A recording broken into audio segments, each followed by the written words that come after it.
Hello, everyone. Happy another Quarantine Tuesday to you. I'm back with my weekly teaching. I said I went a little long last week. Thanks for bearing with me through that. I promise this week will not be as long, but it is a weighty topic. I wish it does deserve more than I'm able to give it now. Maybe I'll do a follow-up if there's some follow-up questions, because it is a sensitive topic, an important topic, and here's the question that has come my way that I want to answer this week. What are your thoughts on the Ahmaud Arbery death? If you are unfamiliar, by the way, if you're unfamiliar with Ahmaud Arbery tragedy, I'm not going to take the time to explain it. You can pause the video, go Google it for yourself. It's tragic, and everyone needs to be aware of it. I'm thankful for this question, and it's an important one for me to address in particular. My African-American brothers and sisters have told me repeatedly that when these cultural moments happen, moments of lament for them, and white leaders, and I'm not trying to posture myself as some big-time leader, thought leader, or anything like that. Anyway, when white leaders, particularly conservative white leaders, are silent when the rest of the world is talking about it, it really adds salt to the wounds that they're already experiencing. And I understand why that would be so. When people like me, who are willing to talk about so many cultural issues, and if you've listened to my podcast or been around my teaching for any amount of time, I'm not scared to talk about controversial cultural issues. So when someone like that conveniently avoids the issue of race because it's so controversial, well, as the saying goes, that silence becomes deafening. So I recognize the importance of simply just speaking up and talking about what's going on. An importance that is, by the way, re-emphasized by the feedback I get whenever I do talk race.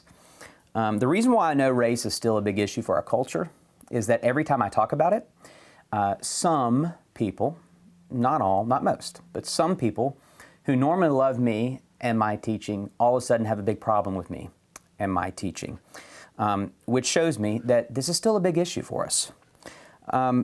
So anyway, I was intending to address it already, but I just thought it needed more than a tweet that could be just easily dismissed as virtue signaling.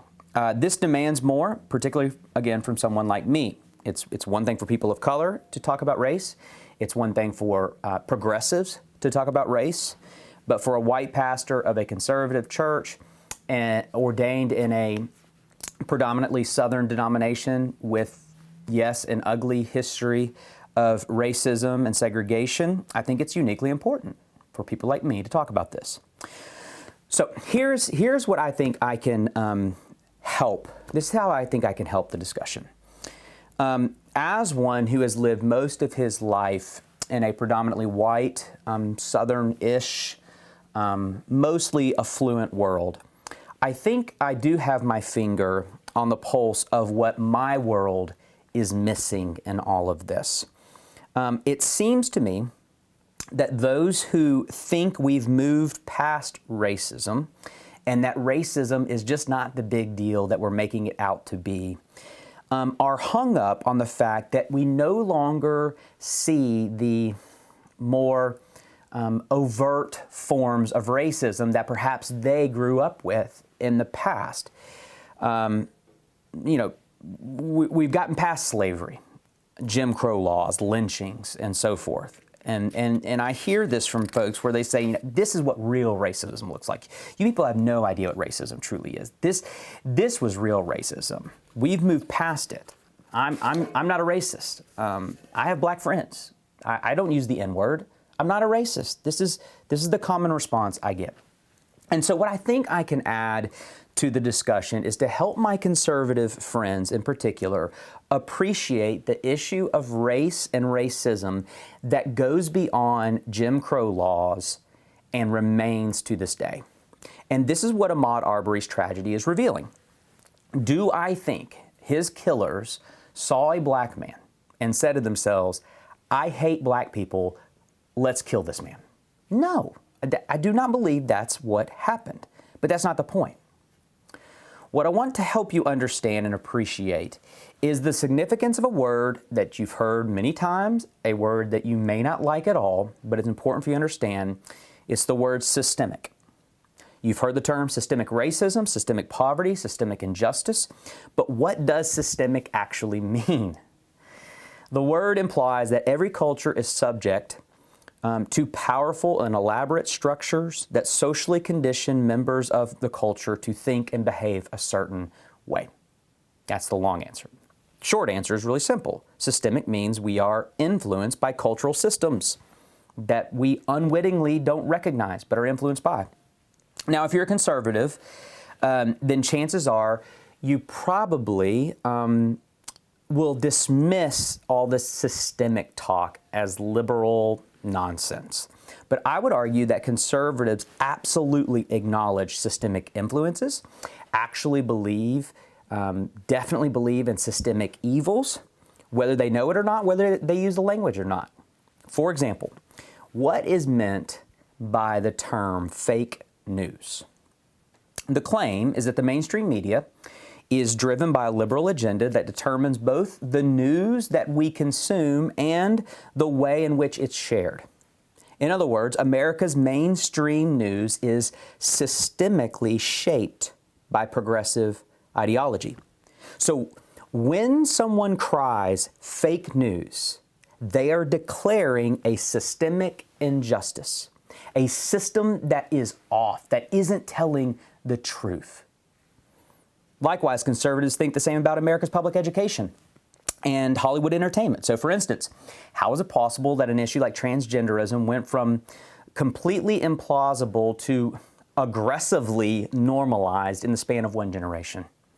If you ask a conservative that, you will typically receive a systemic answer to that question. Again, liberal media, public education, universities, Hollywood, media, so forth. And guess what? If that's your answer, you're right. I'm not denying that. Progressive agendas absolutely drive the mainstream systems of media, public education, and entertainment in our culture. And yes, it is systematically forming the imaginations and worldview of our youth. But friends, we must ask whether there are systemic realities that influence us, particularly when it comes to race. Were Arbery's killers raised within a culture of systemic Southern prejudice that led them to notice him, to be overly suspicious of him, and to assume what could only be labeled as this vigilante power dynamic that ultimately led to his murder? Now listen, I get there's more to the story than he was out for a jog. It appears he was in a house under construction shortly before they came after him. But from walking through a house under construction to being run down and gunned down, come on, you don't think there's something more at play here? He was 22 years old, a 22-year-old white guy seen walking through a house under construction in that neighborhood. I'm willing to bet at most would have been a, hey man, what are you up to? Get out of there type of thing. Or maybe just the assumption that he was checking it out because of curiosity. Maybe it's his place, so who knows? Come on, my friends. If you can't admit that seeing a black guy in that particular scenario doesn't play into the response, then you're just not being honest. And it's these dynamics that are in play when it comes to systemic racism. Now, for the record, I'm not being a sociologist here, okay? I'm certainly not being a critical race theorist here. I'm being a theologian, okay? Systemic evil is a biblical reality, a foundational reality of the world as we know it and why it's such a mess. So in Genesis 1, God creates man in His own image, and then He says this. He blessed them and He said to them, be fruitful and multiply, fill the earth and subdue it. Do you know what fill the earth and subdue it is saying in its most basic form? Create culture, create systems. Systems, by the way, that are not neutral. They absolutely have an agenda. according to their original design. Systems that promote God's glory and creation's flourishing. So education and business and politics and entertainment and sports and media, all of it would absolutely be agenda-driven, would shape the narrative, would reinforce the story, would disciple and catechize the human population. But all of these institutions and all of these systems together would be telling the same story, and the story would be the glory of God and the shalom of creation. That was the design. Culture is a powerful thing according to God's design. Systems are powerful according to God's design. They were supposed to be powerful for good. But of course, we know that's not what happened. Instead, the fall happened. And what this means is that not only are we now sinners, the cultural systems we create bear the stain of our sin. We still do the culture making. We have filled the earth, but we're still doing it wrong. We still do the culture making, but the culture we create is now fallen. What we now produce doesn't glorify God. It defames the glory of God. It is not good for creation. It harms creation. A world filled with corrupt people creating corrupt structures which only perpetuates further corruption. This is why our world is so messed up. And everywhere you look, you see systems of evil. And yes, that includes the sinfulness of prejudice. Yes, it's a systemic reality.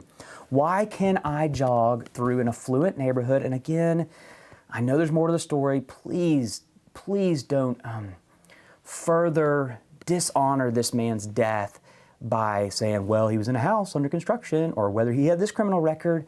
None of that justifies him being murdered. So I know there's more details, but here. I can jog through an affluent neighborhood without any fear.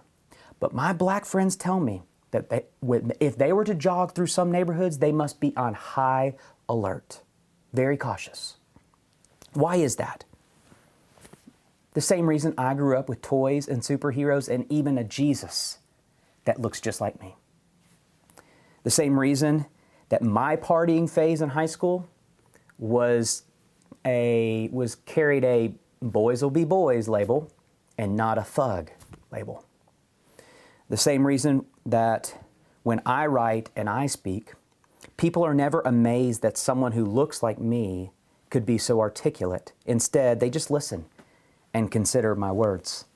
When I talk to black thought leaders, scholars, pastors, that's one of the things they tell me, is you got to disarm them.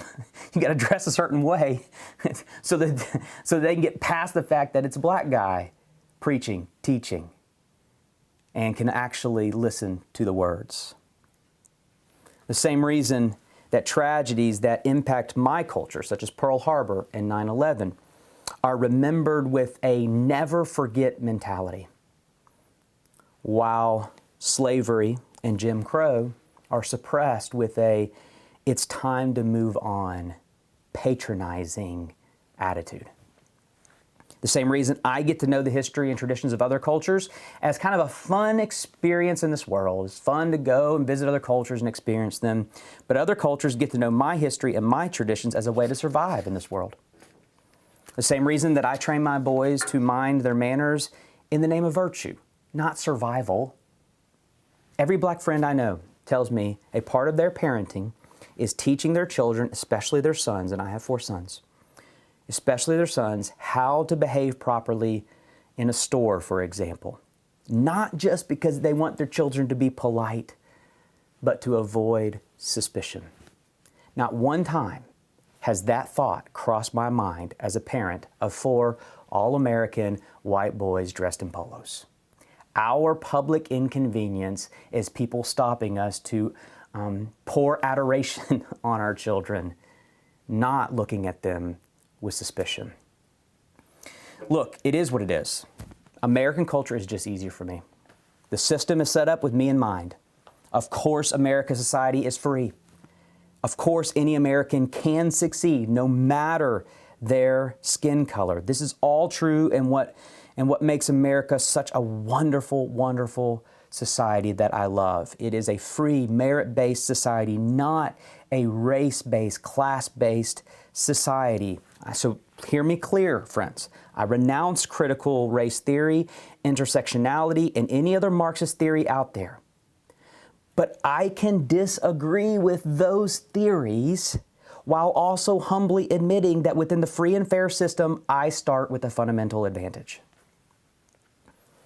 Likewise, we're kidding ourselves if we don't think that a system that not too long ago was enslaving and segregating an entire population based upon their skin color, that people of that same skin color are not now at a fundamental disadvantage. And just admitting that systemic reality, just owning it and not suppressing its truth, not wanting to go there, not wanting to have the conversation, instead going there, is what many African Americans are simply wanting. Just acknowledge what is so obvious and what they have to deal with on a regular basis. Of course, there are Marxist, liberation, radical folks out there that want to turn this thing into a war. Yes, that's a reality. But listen, by and large, just like there's crazy white supremacists that we want to say, that's not me. Well, in the same way, my African American friends, particularly, certainly my African American brothers and sisters in Christ, are not looking for revolution. They are not demanding my reparations. They just want me to admit it. Our sympathy, our apology, our listening, our understanding, and then our acting. They want us to use our advantage to make a difference that they are not positioned to make. You see, once we admit that there is a systemic reality at work here, then the inevitable question is, what are we, the beneficiaries of the system, supposed to do? This is so important. Please listen. I see a lot of people blissfully unaware of their advantage. I see a lot of people wallowing in white guilt over their advantage and virtue signaling and hating themselves for their privilege. I see a lot of that. I also see a lot on the other end of the spectrum freaking out and raging over the impending loss of their advantage. And by the way, that is coming. But rarely do I see people ask the question, should I actually do something with my advantage? What if privilege were viewed not as a status to enjoy, nor as something to beat yourself up over, but as a responsibility to steward, as something to leverage for those less privileged? A subversive privilege is what I'm talking about, and that sounds a lot like Jesus to me. Every Sunday, I proclaim a gospel of ultimate privilege laid aside that others may flourish. He who had all power laid his power aside for the powerless. The one who had all glory laid his glory aside for the shameful. The one who had all riches laid his riches aside for the poor. And I, the benefactor of his subversive privilege, I am now called to do likewise. What does that look like for you? My answer to that would be to befriend the Black community, to actually ask, but listen more, listen, and then actually do something. That's what I did. I asked my Black brothers in the ministry. I have asked African-American thought leaders like Anthony Bradley, and they all have told me the same thing. Robert, just speak. It means so much when someone in your position actually speaks. And so I'm speaking. I am using this little platform that God has given me to have this discussion, to say things that my African American friends want me to say, things that some of my white friends don't want me to say. I'm going to say it. This is how I push back against the injustice of Ahmaud Arbery. This is my subversive privilege. And I would challenge you, in the name of what is right and just, to find out what subversive privilege would look like for you. All right. Thanks for listening. Heavy topic. I understand that. If there needs to be follow-up dialogue, we can have that, but I think that's enough for a day. Love y'all. Have a blessed week.